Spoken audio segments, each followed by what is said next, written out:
हर हर महादेव. आजचा प्रवास कसा जंगलातूनच झाला एकदम. म्हणजे भयंकर दाट जंगल तर आहेच आणि त्या जंगलातून हा प्रवास चालू होता. आज जवळजवळ 20 किलोमीटर अंतर आपण पूर्ण जंगलातून आलेलो आहे. तर असं हे जंगल आहे.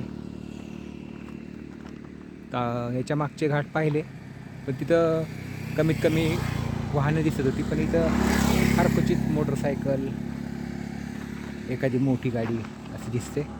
तर हे जे जंगल आहे हे वाघांसाठी रिझर्व आहे. हा बघा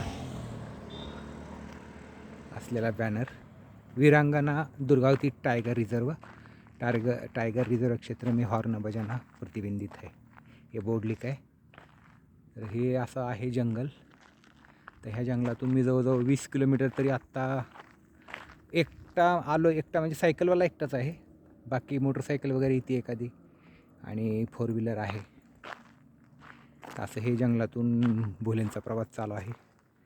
तर ही भोलेंची सायकल आणि स्वतः भोले प्रवास करत आहेत मस्तपैकी. हा प्रवास आता जवळ आलेला आहे. हे गाव तिथं आज मुक्काम करणार आहे. 30 किलोमीटरवरती आता मुक्काम आहे. तर थांबून पुढं उद्याच्या प्रवासाला जाऊया. जय भोलेनाथ. हर हर महादेव. जय भोलेनाथ.